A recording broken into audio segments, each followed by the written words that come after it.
वहाँ जैस का बड़ा असर है। पास का जो जिला है धार, वहाँ जैस का बड़ा असर है। खरगोन, बड़वानी, यहाँ जैस का असर है। और जैस जो है वो आदिवासियों के बीच में काम कर रहा है, उसका नाम ही जय युवा आदिवासी संगठन। और जैस का ये कहना है कि आदिवासी हिंदू नहीं है, आदिवासी अपनी एक जाति है, अपना एक अलग है, और उनकी परंपराएं अलग हैं, उनके रिचुअल्स अलग हैं, उनके पूजा पाठ नहीं है उनके यहाँ। और ये संघ वाले जो हैं, भाजपा वाले जो हैं, ये आदिवासी को हिंदू बताते हैं। आदिवासी हिंदू नहीं है, वनवासी है। तो क्या ये सही संदर्भ क्या है, सही क्या है? आप तो बहुत पढ़ी लिखी हैं, आदिवासी होते हुए आपने एमए किया है, हिंदी साहित्य की जानकार हैं। नहीं, देखिएगा, ये हम लोगों को भ्रम है, ये हम हिंदू नहीं हैं जो ऐसे कहते हैं। मैं बताना चाहूँगी, मैं मंडला ज़िले की आदिवासी बेटी हूँ, मंडला ज़िले की हूँ। मेरे यहाँ रानी दुर्गावती थी, मेरे यहाँ दलपत शाह रघुनाथ शाह जी थे, मेरे यहाँ संग्राम शाह जी थे। वो कौन थे? आदिवासी थे। और जहाँ उनकी किले थे, जहाँ उनकी महल थे, उस महल में विष्णु भगवान की मूर्ति, और महल में गणेश भगवान की मूर्ति, उस महल में रानी माता रानी की मूर्ति, लक्ष्मी दुर्गा की मूर्ति। तो हम कैसे कह सकते हैं कि हम हिंदू नहीं हैं? ये तो हम तो सनातनी, सही हिंदू तो हम हैं, सनातनी हैं, सबसे पुराने।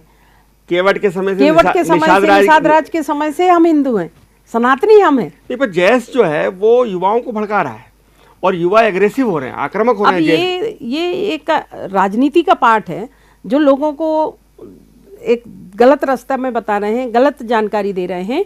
ऐसा नहीं होना चाहिए। जो हम हैं वो हमारी मूल जाति है, हम हिंदू हैं, ये तो गर्व से कहना चाहिए उनको। लेकिन ये मध्य प्रदेश का जो बेल्ट है, धार, बड़वानी, खरगोन, अलीराजपुर, इसमें झाबुआ, इसमें जैस का असर बढ़ रहा है। क्या ये भारतीय जनता पार्टी के लिए चुनौती नहीं है? देखिए, वो अपने हिसाब से काम कर रहे हैं, पर मैं उन भाई बहनों को भी समझाने की कोशिश करूंगी, क्योंकि मैं भी उसी समाज से हूँ, आदिवासी समाज से हूँ। उनको जितना दिशा निर्देश देना होगा, जितना गाइड करने की होगी, तो उनको मैं बिल्कुल बताऊंगी। क्योंकि मैंने पुनः फिर से कही कि मैं जिस तरीके से आदिवासी समाज बहुत भोले भाले और बहुत साफ सुथरे, स्वच्छ, जिसको भी जो बोलना है तो मुंह पे बोल देते हैं, ऐसे लोग हैं। हो सकता है कोई बाहर के आकर के उनको भड़का रहे होंगे, एक पैसा एक्ट की बात होती है, एक अनुसूची लागू करने की बात होती है, पैसा एक्ट की बात होती है। कहते हैं कि पैसा एक्ट लागू नहीं किया जाता, सही तरीके से पैसा एक्ट लागू नहीं हो रहा। प्रतीक जी, पैसा एक्ट, भारतीय जनता पार्टी ही एक ऐसी पार्टी है और सरकार है कि जो पैसा एक्ट लागू किए, और पैसा एक्ट लागू किए, जल जंगल जमीन की तो हमारी सरकार भी बात करती है। आज मैं आपको बता दूं कि इतने ही सालों के बाद, आज़ादी के 75वां वर्ष हम मना रहे हैं, आज़ादी के बाद पहली बार भारतीय जनता पार्टी की सरकार ही एक ऐसी सरकार है जो आदिवासियों को सम्मान दे रही है, सिर्फ कह बस नहीं रही है। आज मैं एक गरीब परिवार की बेटी, आदिवासी समाज की बेटी, आज मुझे यहाँ बैठा ली तो पार्टी ने बैठा ली, सरकार ने बैठा ली। इसके साथ साथ आज देश के अंदर प्रथम कुर्सी, प्रथम नागरिक यदि कोई है तो वो आदिवासी समाज की बहन है, राष्ट्रपति द्रौपदी मुर्मू जी, महामहिम द्रौपदी मुर्मू जी। आज अनसुईया उइके जी की बात करें तो अनसुईया जी, वो भी आदिवासी बेटी रही, और उनको छत्तीसगढ़ के राज्यपाल बनाया गया, उनको मणिपुर के राज्यपाल बनाया गया।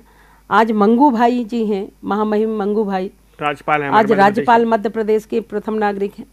तो कहने का आशा ये है कि हमारे पूर्व के इतिहास को देखें तो कितने लोगों को ये स्थान मिला, पर भारतीय जनता पार्टी की सरकार एक ऐसी सरकार है कि महिलाओं को, युवाओं को, गरीबों को, किसानों के लिए, सबके लिए चिंता करते हैं।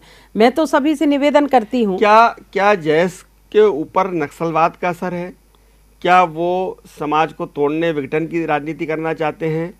क्या वो वैसे ही कुछ माहौल बनाना चाहते हैं जैसे छत्तीसगढ़ में नक्सलवाद ने बनाया कि हमारा विकास नहीं हो रहा है, शोषण हो रहा है और दमन हो रहा है? नहीं, ऐसा नहीं है।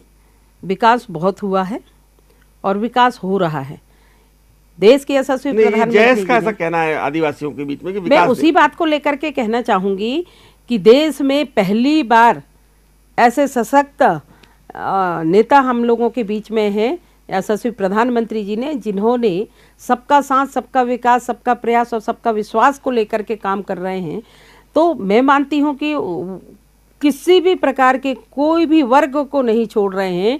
यहाँ तक कि जो नीचे स्तर पे अंतिम छोर पे कोई व्यक्ति या कोई युवा या कोई महिला यदि हैं तो उनको भी वो मुख्य धारा से जोड़ने का काम कर रहे हैं। हम आदिवासी समाज के भाई बहनें जंगल पहाड़ में रहते थे, मुख्य धारा से हमेशा कटे रहते थे, जहाँ पे ना बिजली हुआ करती थी, जहाँ रोड नहीं हुआ करती थी, जहाँ शिक्षा की कोई व्यवस्था नहीं हुआ करती थी। तो आज ये स्थिति है कि आज हम लोग मुख्य धारा में आकर के हमारे बाल गोपाल, हमारे बच्चे पढ़ लिख रहे हैं, आदिवासी समाज के भैया बहनें आज अच्छे अच्छे पोस्ट में जा रहे हैं। और उसका कारण है कि सरकार अच्छी फैसिलिटी दे रही है। गांव-गांव में आंगनवाड़ी स्कूल है।